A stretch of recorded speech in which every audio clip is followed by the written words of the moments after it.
Welcome to Ellery Queen's Mystery Magazine's fiction podcast. I'm EQMM's editor, Janet Hutchings. The work of various writing teams has been included in EQMM since the magazine's inception, starting, of course, with the collaboration of the two men who wrote as Ellery Queen, Frederick Dene and Manfred B. Lee. Hal Blythe and Charlie Sweet have been writing together under the pseudonym Hal Charles for more than 40 years. Their first joint fiction publication appeared in our Department of First Stories in 1980. They've since sold more than 200 of their short story collaborations, many of them to our magazine. For this episode in our podcast series, Hal Blythe reads Draw Play by Hal Charles from the May 2003 issue of EQMM.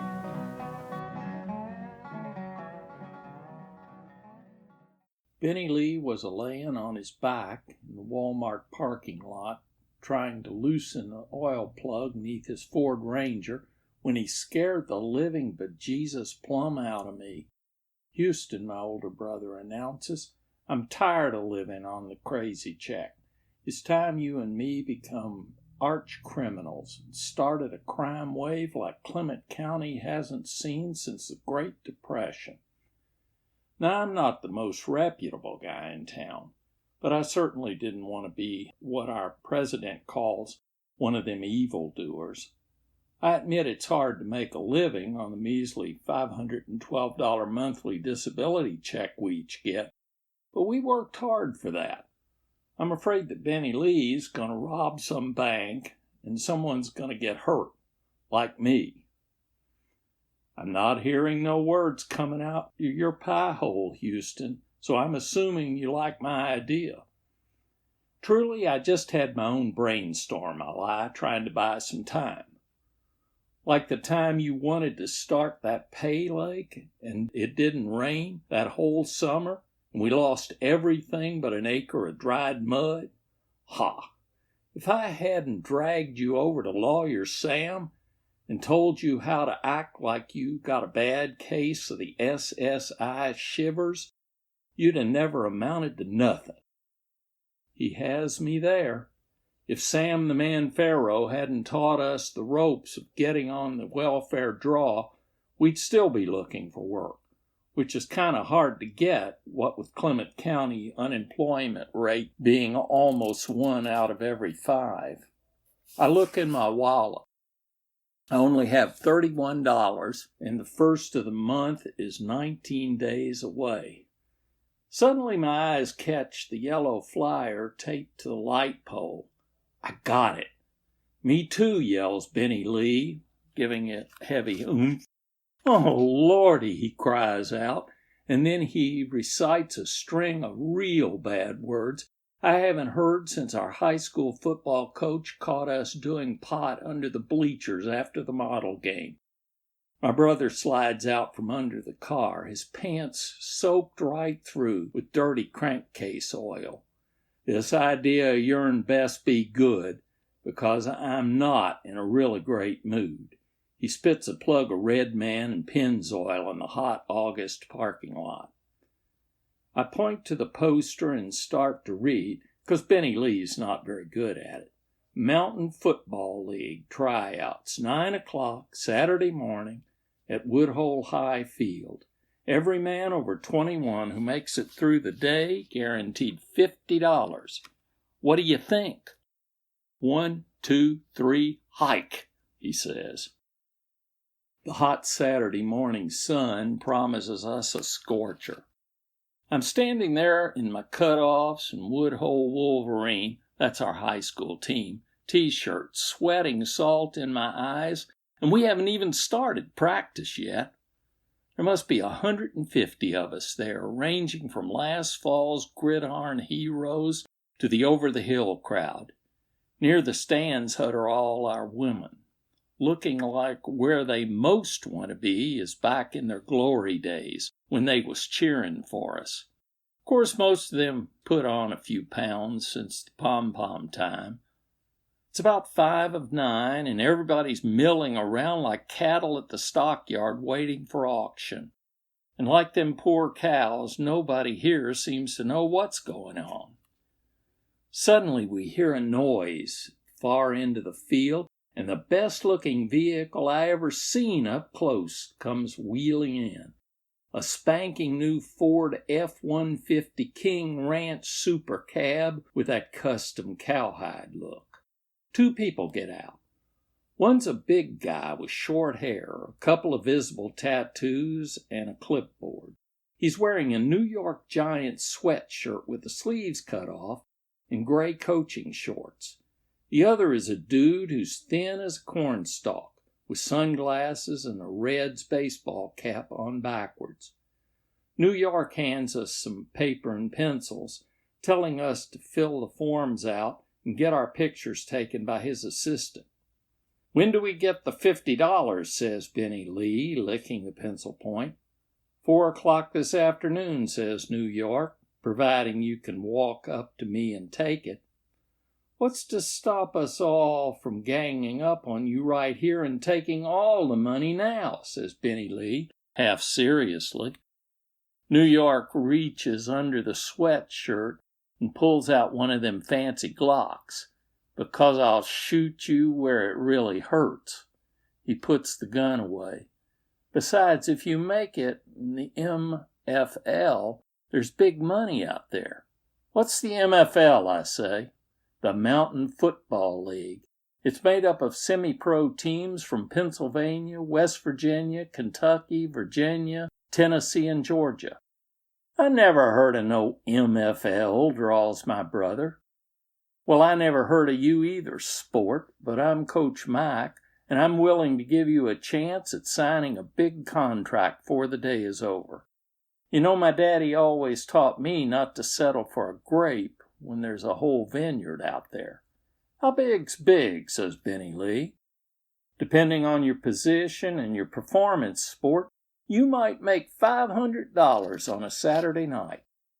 At that, you could hear so much air being let out it sounded like a wind whipping down the Palisades. Derek and I have spent the summer in all those other states signing up players. I'm surprised you boys haven't heard about us. The Kentucky Killers start play right after Labor Day, so we don't have much time to talk. You boys ready?" "Yeah," echo a couple of guys. "I can't hear you," New York says. Pretty soon Coach Mike has us yelling louder than we ever did when we were just Wolverines. First we get weighed and measured, then we start running 40 yards and Coach Mike calls out times. Then he gets out some weights from his truck and we see who can lift the most. Bobby Beasley, who blew out his knee up in Lexington, maxes out with 440 pounds. All the while, the women start coming over toting large water bottles. And Derek, he stands in the back of the truck with a video cam on a tripod recording it all. By lunch break, half the guys are gone. While we're eating free food he talked Hardee's into giving us, Coach Mike explains that the MFL is really partially underwritten, whatever that means, by the NFL. So many kids are starting to skip college because they can't make it there or they don't want to waste their time, he says. And with players getting bigger, stronger, and faster, there's lots of injuries. The pros need a taxi squad with players that they can call up as replacements. Ergo, the MFL. Then we're back under a sun that's sucking fluids out of me like those big leeches in Captain Bob's pond. We're running obstacle courses for times, and we're so tired that the last thing on Benny Lee's mind is becoming an arch criminal. Survival comes first. More guys leave. I'm so pooped I stopped wondering what ergo means. At 4 o'clock, me and Benny Lee and maybe 30 guys are survivors. Coach Mike hands each of us a spanking new $50 bill and tells us there'll be a live announcement about who makes the Killers Sunday night in the high school gym. Me and my brother drive over to the local bootleggers and pop for a case of cold ones. Clement County's dry. It's going to stay that way as long as the churchgoers and bootleggers keep their unholy alliance and vote together. Sunday morning, church attendance is way down. Half male population is still hung over, and the other half is too sore and tired to move. A lot of us spend the afternoon sitting under the awning on Benny Lee's double-wide dream, sipping suds and talking about how much fun we had playing high school ball together. It was a good time when most of us still believed we had the potential to, as the Army says, be all we can be.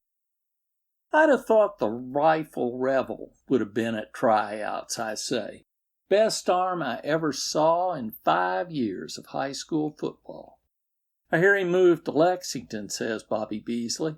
Took a job as a security guard. Why'd he do that, says Benny Lee with a loud belch. He shakes his head. Revel had the whole package. SSI card, Medicaid, and food stamps. Maybe he got afraid of those Courier-Journal reporters we run off last month. I laugh and everybody joins in. We've all been together since middle school when our parents had the foresight to sign us up for special ed classes 'cause we was learning disabled. I'm most happy to see Benny Lee so content. He seems to have given up his big idea of becoming arch criminals. The afternoon fades into evening and we all dress up in our old high school jerseys we stole at the end of senior year. The Woodhull High Gym is alive again with a pep band, some local big shots on stage in front of a giant screen, and even cheerleaders. Coach Mack is wearing a suit as he comes out on stage and congratulates us on our fine showing yesterday. Then, as Derek shows videotape of us all going through our paces in the background, the coach begins to call off the names of those who made the cut. 2 things surprise me. First, Mike names some of the women. Female football players? Benny Lee, flashing his imitation gold tooth, explains how we're going to have our own cheerleaders and how he's proud of himself for naming them the Lady Killers. Mike lists a lot of guys who never made it to the 4 o'clock payoff.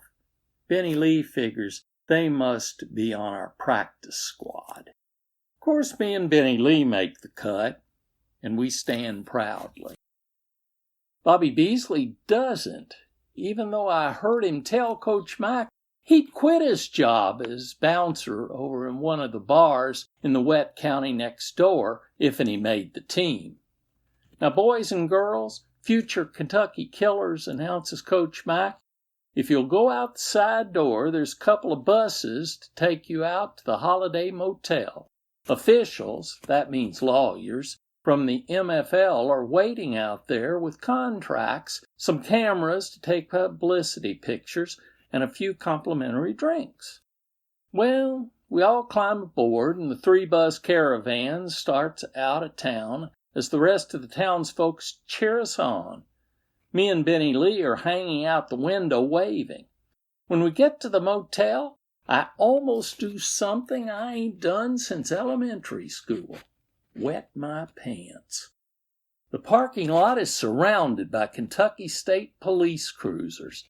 As we get off the bus, each one of us is handcuffed, fingerprinted, and read our rights. A man who says he's from the Social Security Administration announces over a bullhorn, we're all being charged with fraud. Fraud my butt, yells Benny Lee in defiance. Did you see that tape? We can all still play football. And, returns the government man, the tape also shows you can all take direction and put in a full day's work. I didn't see a man or a woman out there with bad nerves, physical disabilities, or mental problems. But Benny Lee protests. Coach Mike, he's not a coach, says the SSA man. He's a bounty hunter hired by the Commonwealth of Kentucky. He collects $1,500 a head for every one he cuts loose from the draw. We're determined to get rid of you freeloaders who ruin the system for honest folks. I look over at my big brother, the would-be arch-criminal, and say, busted. Before he gets disbarred, Lawyer Sam cuts a deal with the government. They won't prosecute me if I find a job. As one of the only ones to apply, I get on at Walmart. Wouldn't you know it? The first thing they got me doing is working in the parking lot, cleaning up oil spills.